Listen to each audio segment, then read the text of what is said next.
Hello everyone, আসসালামু আলাইকুম। সবাইকে স্বাগত জানাচ্ছি ভুবনস মম চ্যানেলের নতুন একটি ভিডিওতে। আশা করি আজকের ভিডিওটি আপনাদের সবার ভালো লাগবে। এই প্লেট বাটিগুলি সব গতকালকে রাতে ধুয়ে রাখছিলাম, তো সকালবেলা এখন পানি ঝরে যাওয়ার পরে সব রেখে দিতেছি। দেখা যায় ইফতারের পরে সন্ধ্যা রাতে যেই প্লেট বাটিগুলি জমা হয় সেগুলি সন্ধ্যা রাতেই ধুয়ে ফেলি, আবার শেষ রাতে যেগুলি জমা হয় সেগুলোও কিন্তু শেষ রাতেই ধুয়ে ফেলি। একসাথে প্লেট বাটি যখন অনেক জমা হয়ে যায় তখন কিন্তু পরিষ্কার করতেও আসলে খারাপ লাগে, এজন্য যেই বেলায় যতটুকুই অপরিষ্কার হয় চেষ্টা করি সাথে সাথেই ধুয়ে নিতে। আর এইখানে ফ্রেশ মুরগির মাংস এটা নামায় রাখলাম, আর এই মাংসটা দিয়ে আজকে মোমো বানাবো, চিকেন বল বানাবো আর নাগেটস বানাবো। আর এজন্য একটা ব্রেড নিয়ে আসছিলাম, তো এই ব্রেডটা দিয়ে ফ্রেশ ব্রেড ক্রাম করলাম, আর বাকি যেই সাইডগুলো থাকে এইটা দিয়ে আবার আলাদাভাবে ব্রেড ক্রাম করলাম। অনেক সময় দেখা যায় কি চিকেন বল তারপরে নাগেটস এগুলা তৈরি করতে কিন্তু ফ্রেশ ব্রেড ক্রামটা দিলেই ভালো হয়, তো এজন্যই আলাদাভাবে করলাম। এইখানে মাংস সবটাই কিমা করে নিছি আর ব্রেড ক্রামও করে নিছি। এখন আস্তে আস্তে নাগেটসের জন্য মাংসটা রেডি করব আর মোমোর জন্য পুরটা রেডি করে নেব।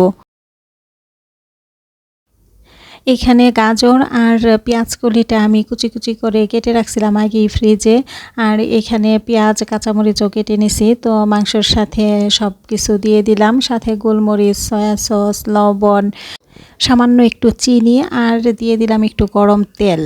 তো এখন সব কিছু একসাথে ভালোভাবে মেখে নিব।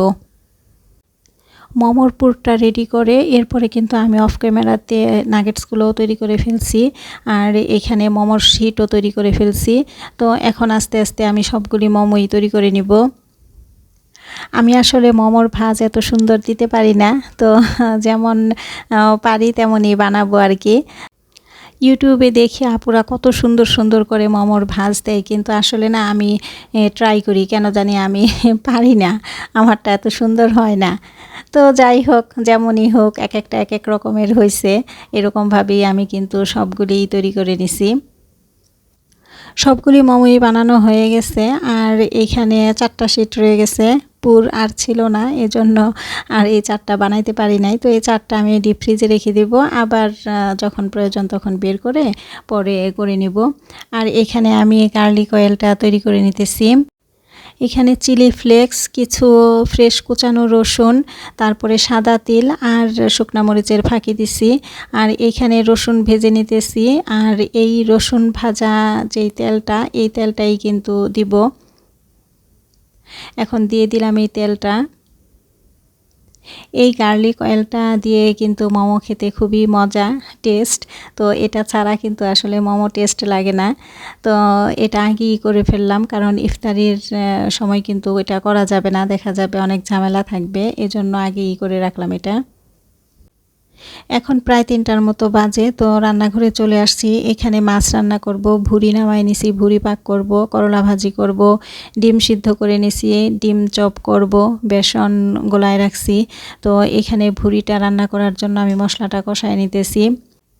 আর এদিকে পেঁয়াজের জন্য ডালটাও নামাই রাখছি ডিপ ফ্রিজ থেকে। তো আস্তে আস্তে এখন সব রান্নাই করে নিব। একটু আগে থেকেই রান্নাটা শুরু করলাম, কারণ রান্নার আইটেম যেহেতু আজকে একটু বেশি, এজন্যই।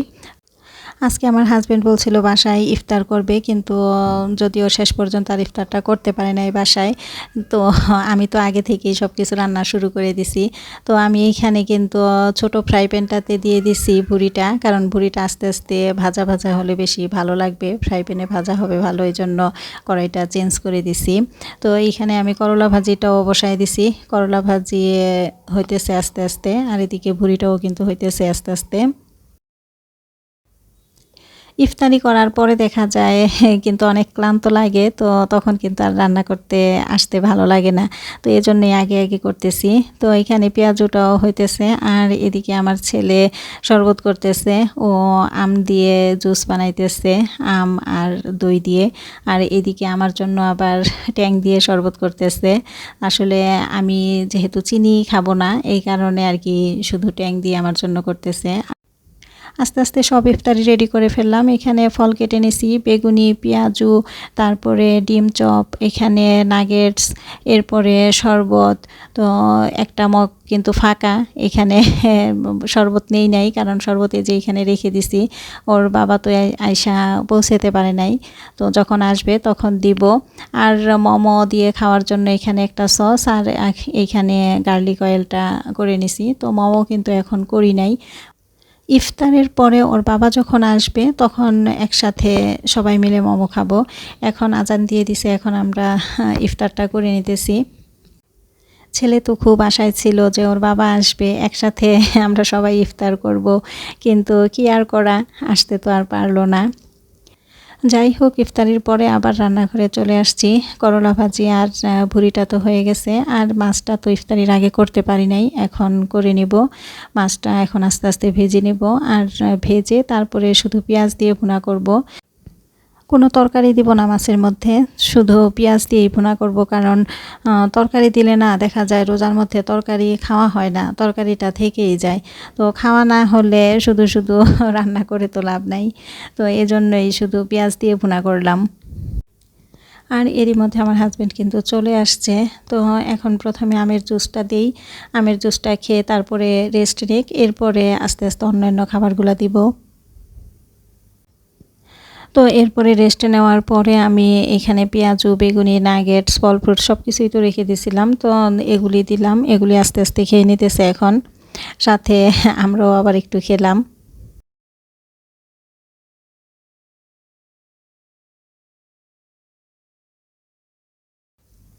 আর এদিকে আমি মোমোটা বসায় দিছি। তো মোমোটা আমি দুইভাবে করতেছি, এইখানে ভাপে দিছি, আর এইখানে আবার কয়েকটা প্যানের মধ্যে দিয়ে তারপরে অল্প একটু পানি দিয়ে তারপরে সিদ্ধ করে নিতেছি। এভাবে করলেও কিন্তু ভালো লাগে। তো সবগুলি মোমোই হয়ে গেছে, এখন নিয়ে যাই। তো টেবিলে বসলো না, এই রুমে এইখানে নিচে বসছে, বলতেছে যে নিচে দাও, এখানেই খাই।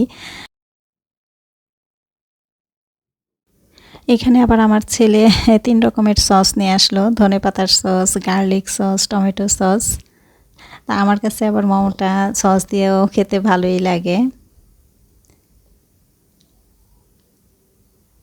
এই মোমো খেয়ে দেখা যাবে আর সন্ধ্যা রাতে তো কেউ ভাত খাবে না, দেখা যাবে আমি যেই তরকারি রান্না করলাম সেই তরকারি কিন্তু রয়েই যাবে।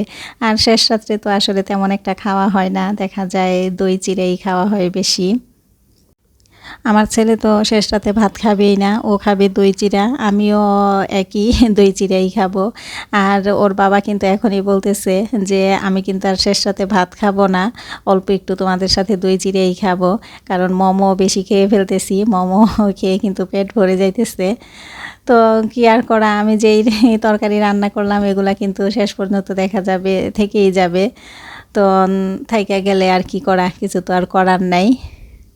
তো প্রিয় দর্শক, আজকের ভিডিওটি এই পর্যন্তই, দেখা হবে অন্য একদিন নতুন একটি ভিডিও নিয়ে। আশা করি সে পর্যন্ত সবাই ভালো থাকবেন, সুস্থ থাকবেন। আল্লাহ হাফেজ, আসসালামু আলাইকুম।